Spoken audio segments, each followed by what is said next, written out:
ಆತ್ಮೀಯ ವಿದ್ಯಾರ್ಥಿಗಳೇ, ಇವತ್ತು ನಮ್ಮ ಶಾಲೆಗೆ ಅವಿರತ ಭಾರತ ಸೇವಾ ಟ್ರಸ್ಟ್ ವತಿಯಿಂದ ನಮ್ಮ ವಿಜ್ಞಾನ ಪ್ರಯೋಗಾಲಯಕ್ಕೆ ಬೇಕಾಗಿರ್ತಕ್ಕಂತಹ ಅನೇಕ ರಾಸಾಯನಿಕಗಳನ್ನು ಕೊಟ್ಟಿದ್ದಾರೆ.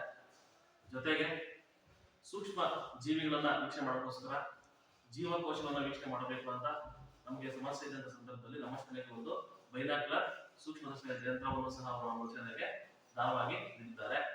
ಸೊ ಅವರಿಗೆ ನಮ್ಮ ಶಾಲೆ ಪರವಾಗಿ ಅಭಿನಂದನೆಗಳನ್ನ ಸಲ್ಲಿಸ್ತಾ ಇದ್ದೇವೆ. ಸೊ ಏನೇನು ಕೊಟ್ಟಿದ್ದಾರೆ ನಮ್ಮ ಶಾಲೆಗೆ ಹೋಗ್ಬೇಕು ನೋಡಿದ್ರೆ, ಇಲ್ಲಿ ನೋಡಿ, ಇಲ್ಲಿ ಸಲ್ಫ್ಯೂರಿಕ್ ಆಮ್ಲವನ್ನು ಕೊಟ್ಟಿದ್ದಾರೆ.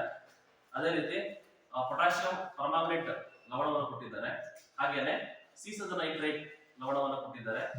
ಹಾಗೇನೆ ಪೊಟ್ಯಾಷಿಯಂ ಅಯೋಡೈಡ್ ಲವಣವನ್ನ ಕೊಟ್ಟಿದ್ದಾರೆ. ಹಾಗೆ ನಮಗೆ ಮೀಥೈಲ್ ರೆಡ್ ಇಂಡಿಕೇಟರ್ ಸೊಲ್ಯೂಷನ್ ಕೊಟ್ಟಿದ್ದಾರೆ. ಅದೇ ರೀತಿ ನೋಡಿದ್ರೆ ಇಲ್ಲಿ ನಾವು ಮಿಥಿಲಿನ್ ಬ್ಲೂ ಅಂತಕ್ಕಂಥ ಆಲ್ಕಲೈನ್ ಸೊಲ್ಯೂಷನ್ ಕೊಟ್ಟಿದ್ದಾರೆ.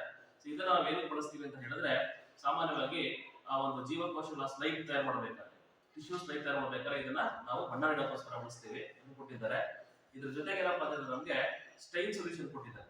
ಇದನ್ನು ಸಹ ನಾವು ಅನೇಕ ಸಂದರ್ಭದಲ್ಲಿ ಪ್ರಯೋಗಗಳನ್ನು ಮಾಡಬೇಕಾದ್ರೆ ರಾಸಾಯನಿಕ ಪ್ರಯೋಗಗಳನ್ನು ಬಳಸ್ತೀವಿ. ಹಾಗೆಯೇ ಲಿಟ್ಮಸ್ ಸೊಲ್ಯೂಷನ್ ಕೊಟ್ಟಿದ್ದಾರೆ. ಆಮ್ಲ ಮತ್ತು ಪ್ರತ್ಯಾಮ್ಲಗಳನ್ನು ಪತ್ತೆ ಹಚ್ಚೋದಕ್ಕೆ ಬೇಕಾಗಿರ್ತಕ್ಕಂಥ ಲಿಟ್ಮಸ್ ದ್ರಾವಣವನ್ನು ಕೊಟ್ಟಿದ್ದಾರೆ.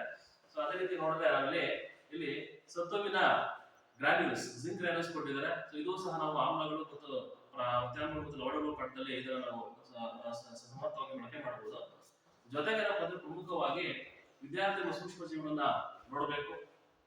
ನೀರಲ್ಲಿರ್ತಕ್ಕಂಥ ಸೂಕ್ಷ್ಮ ಜೀವಿಗಳಾಗಿರ್ಬೋದು, ಒಂದು ಬ್ರೆಡ್ ನಡೆದಿರ್ತಕ್ಕಂಥ ಶಿಲೀಂಧ್ರಗಳಾಗಿರ್ಬೋದು, ಇದೆಲ್ಲ ನೋಡೋಕೆ ಏನ್ ಮಾಡಿದ್ದಾರೆ ಅಂತ ಹೇಳಿದ್ರೆ ಒಂದು ಬೈನಾಕ್ಯುಲರ್ ಮೈಕ್ರೋಸ್ಕೋಪ್ ಅನ್ನು ಕೊಟ್ಟಿದ್ದಾರೆ.